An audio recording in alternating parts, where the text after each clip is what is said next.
Afternoon મિત્રો, કેમ છો? જય શ્રી રામ. આજે એક થોડા વિશેષ સબ્જેક્ટ પર આપણે વાત કરવાના છીએ. એનું સંયુક્ત કુટુંબો, એનું વિભાજન કેવી રીતે થયું અને વિભક્ત કુટુંબોના શું દુષ્પરિણામ છે એનું.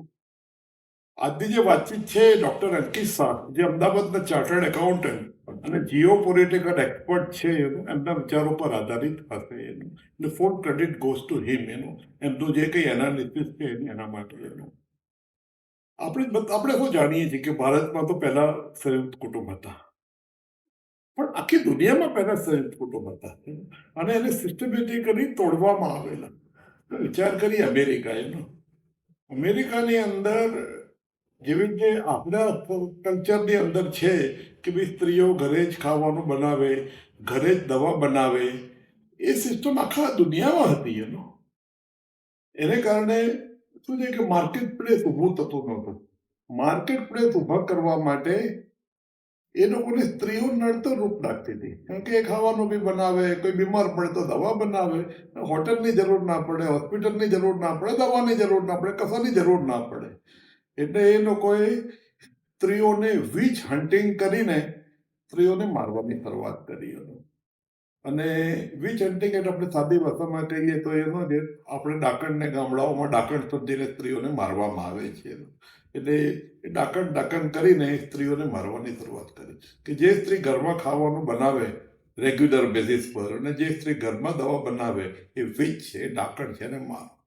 એનાથી શું થયું કે ધીરે ધીરે ઘરમાં ખાવાનું બનતું ઓછું થતું ગયું. એટલે શું થયું? હોટલો બધી ચાલવા માંડી. હોટલો બધી ચાલવા માંડી એટલે શું? લોકો બીમાર પડવા માંડ્યા. એટલે હોસ્પિટલો ચાલુ થઈ. હોસ્પિટલો ચાલુ થઈ એટલે દવાની ઇન્ડસ્ટ્રી ડેવલપ થઈ, ફાર્માસ્યુટિકલ ઇન્ડસ્ટ્રી ડેવલપ થઈ. ફાર્માસ્યુટિકલ ઇન્ડસ્ટ્રીમાં તો શું છે કે અને હોસ્પિટલ ઇન્ડસ્ટ્રી, હવે હોસ્પિટલ ઇન્ડસ્ટ્રીનું છેલ્લે તો એટલું બધું કોમર્શિયલાઇઝેશન થઈ ગયું કે નાના મોટા ઓપરેશન માટે લાખ રૂપિયા કરવા પડે, અને મેજર ઓપરેશનો 10-20 લાખ રૂપિયા ખર્ચ થાય તો સામાન્ય માણસ ક્યાંથી કાઢે? એટલે આપણને શીખવાડવામાં આવ્યું કે ભાઈ ઇન્સ્યોરન્સ લો. એટલે આખી ઇન્સ્યોરન્સ ઇન્ડસ્ટ્રી ડેવલપ થઈ. એટલે અમેરિકા અને યુરોપે આ 4 ઇન્ડસ્ટ્રીઓનો, hotel industry, hospital industry, pharmaceutical industry અને ઇન્સ્યોરન્સ ઇન્ડસ્ટ્રી ડેવલપ કરવા માટે પરિવારોનો નાશ કર્યો. હવે એના શું પરિણામ આવ્યા કે ભાઈ ઘરમાં ખાવાનું બનતું ઓછું થયું એટલે લોકો બીમાર પડવા માંડ્યા. બીજું શું થયું કે હવે સ્ત્રીને કામ શું રહ્યું ઘરમાં? એટલે શું છે કે ધીરે ધીરે સ્ત્રીઓને કહેવામાં આવે કે તમે ઘરમાં બેસીને શું કરો છો? કારણ કે પહેલા તો ફૂલ ટાઈમનો જોબ હતો, છોકરાઓને સાચવવાના અને ઘરમાં ખાવાનું બનાવવાનું, દવા બનાવવાનું, કે તમે એમ્પાવર્ડ નથી. તમે એમ્પાવર્ડ થાઓ, તમે એજ્યુકેટ થાઓ પ્રોપરલી, હાયર એજ્યુકેશન સુધી મળો, મોડેથી મેરેજ કરો, તમે જોબ કરો, સ્વતંત્ર બનો. સ્વતંત્રતાનો કોન્સેપ્ટ આપવામાં આવ્યો સ્ત્રીઓને, અને એ સ્વતંત્રતા નામની સ્વાયત્તતા થઈ. એટલે શું થયું કે ભાઈ હસબન્ડ બી જોબ કરે, વાઈફ બી જોબ કરે. એટલે શું છે કે બાળક પર ધ્યાન કોણ રાખે? એટલે એના માટે એના બાળકોને સાચવવાના સ્થાનો બન્યા. હવે એવા તો કોનું ધ્યાન રાખવાનું છે? જે બાળકનું ધ્યાન ના રાખે એની શું પરિસ્થિતિ થાય? આ બાજુ સ્ત્રીઓ ઇન્ડિપેન્ડન્ટ બની એટલે એમને પૈસા આવવા માંડ્યા. જે પહેલા પૈસા માટે એમના પતિ પર ડિપેન્ડન્ટ હતી. એટલે પછી શું છે કે પૈસાના પાવરને કારણે હસબન્ડ વાઈફની અંદર ઝઘડા થવા માંડ્યા, કે ડાયવર્સ રેટ વધવા માંડ્યા. આ બાજુ છોકરાઓને શું છે કે ઘરમાં કંઈ રહેવાની મજા આવતી નહોતી. કારણ કે મોટા ભાગનો ટાઈમ તો બહાર જાય ડેમોક્રેસી. એટલે 15-16 વર્ષે છોકરાઓ ઘરની બહાર નીકળી ગયા, અને મા બાપ બી એન્કરેજ કરે કે તમે 15-16 વર્ષે તમે જાઓ, જે કરવું એ કરો, જોબ કરવી તો જોબ કરો, ભણવું હોય તો ભણવું, જે કરવું એ કરો, પણ તમે ઘરમાં ના રહો. એટલે આ જે અત્યારે સમાજ વ્યવસ્થા આપણે જોઈ રહ્યા છીએ એ જાણે જોઈને યુરોપમાં, અમેરિકામાં કરવામાં આવી છે. આપણા દેશમાં શું થયું? આપણા દેશમાં અંગ્રેજોએ 200 વર્ષ રાજ કર્યું. ધીરે ધીરે ધીરે એ કલ્ચર આપણામાં આવતું ગયું છે. આપણા જે ખેડૂતો હતા, જેમના મોટા મોટા ખેડૂતો હતા, એ કરો બંધ. હવે બધા શું છે કે ભાઈ છોકરાઓને ખેતી રહ્યો નહીં.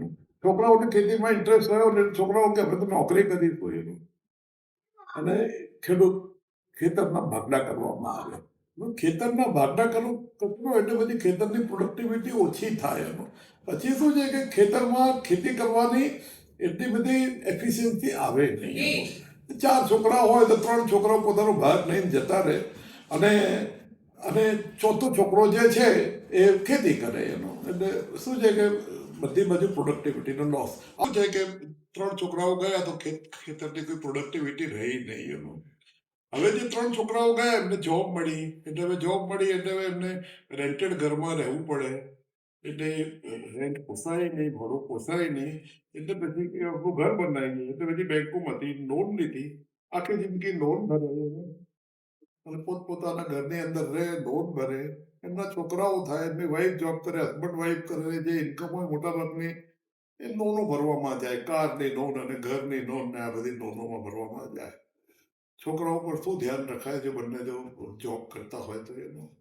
ઇવન જે મેં આગળ બી કહ્યું એ પ્રમાણે જે જોબનું કલ્ચર છે, નોકરીનું કલ્ચર બી આપણને એનો બ્રિટિશ સિસ્ટમની ગિફ્ટ છે. બાકી આપણે અહીંયા બધા એન્ટરપ્રિન્યોર્સ જ હતા, બધા જ આપણા વેપારીઓ હતા અને સ્ત્રીઓ વેપારમાં ઇન્વોલ્વ હતી, પણ એ લોકોનું પ્રાઇમ ડ્યુટી ઘર સાચવવાની હતી, ફેમિલી સાચવવાની.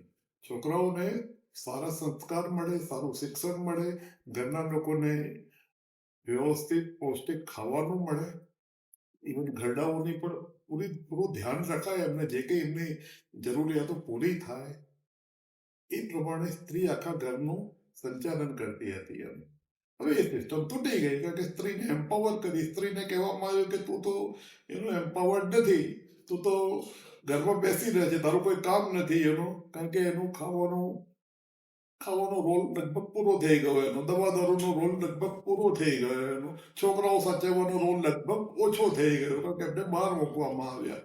એટલે એમ્પાવર્ડને કારણે એમને સ્વતંત્રતા મળી, જે સ્વાયત્તતામાં પરિણમી, જેને કારણે ડાયવોર્સ રેટ વધ્યા. આ બધી છોકરાઓ 15-16 વર્ષથી ચાલવા માંડ્યા. આ બધું ધીરે ધીરે આપણા અંદર પણ ચાલુ થઈ ગયું છે. જે યુરોપમાં થયું, જે અમેરિકામાં થયું, એ ભારતમાં થઈ ગયું છે.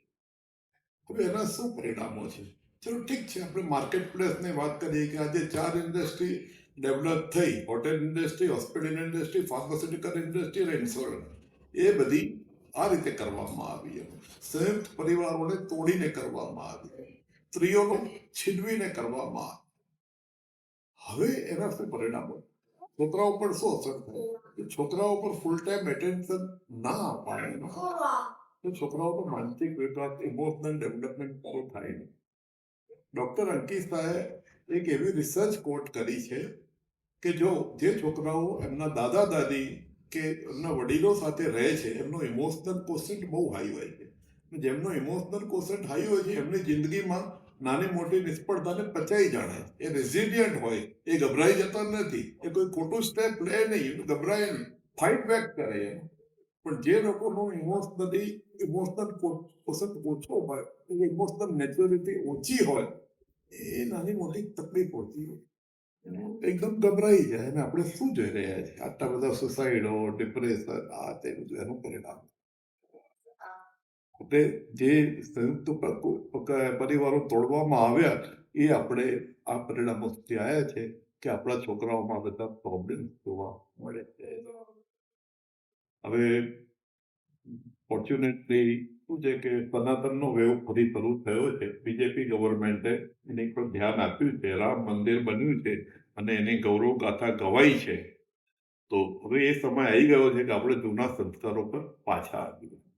આપણે આપણા મા બાપની સાથે જ રહીએ, સંયુક્ત પરિવારમાં રહીએ, એનાથી ખર્ચા ઓછા થશે. હા, એક સેક્ટર તો હું ભૂલી ગયો કે પરિવારો તૂટવાથી હાઉસિંગ સેક્ટર વધ્યું કે મા બાપ અને છોકરાઓ જુદા રહે તો જુદા જુદા ઘરની જરૂર રહે, પછી વાઇફ ડાયવોર્સ રહે એટલે એને બીજા ઘરની જરૂર પડે. એટલે હાઉસિંગ સેક્ટર બી એ રીતે ડેવલપ કરવામાં આવ્યું. સંયુક્ત પરિવારમાં આપણે જો રહીએ તો આપણા ખર્ચા ઓછા થાય. આપણા ફાધર મધર અને આપણે જુદા રહીએ અને બધે એક રહીએ તો આપણે ઘરની હાઉસિંગ રિક્વાયરમેન્ટ ઓછી થાય. આપણા છોકરાઓ બી આપણી ફાધર રહે તો એમની બી હાઉસિંગ રિક્વાયરમેન્ટ ઓછી થાય, કન્ઝમ્પશન ઓછું થાય, પોતે ડોલો લેવાની જરૂર ના પડે. એનું ખેતર તૂટે નહીં. આપણા ગ્રામ્ય જીવનનું સૌમ્યતા, તેની શાલીનતા જળવાઈ રહે. એટલે આજે સંયુક્ત પરિવારોને ડેલિબરેટલી, સિસ્ટમેટિકલી, ઇન્ટેન્શનલી તોડવામાં આવ્યા છે.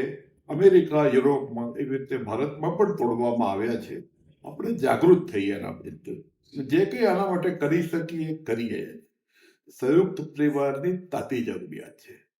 આપણા બાળકો જે રીતે ડિપ્રેશન અને સુસાઇડના માર્ગે જઈ રહ્યા છે તે ખૂબ વધવાનું છે જો આપણે અત્યારે રિવર્સ જ નહીં કરીએ. અને સમાજની હાલત એટલી બધી ખરાબ થઈ જશે. અત્યારે ઓલરેડી થઈ રહી છે. બોમ્બેમાં અને મોટા મોટા સિટીમાં જો એનો અત્યારે તો આપણે તો શું છે કે એક સોસાયટીને બધા એકબીજાને ઓળખતા હોય, રોજ સાંજે મળતા હોય. હવે એક ફ્લેટ વાળો બાજુવાળા ફ્લેટને ઓળખતો ના હોય. કોણ રહે એટલે આ બધા જ દૂષણો એનું વિભક્ત પરિવાર છે. વિભક્ત પરિવારમાંથી આપણે વિચાર કરીએ કે ભાઈ આપણે શું નુકસાન કર્યું છે અને સંયુક્ત પરિવાર તરફ વળી. Thank you.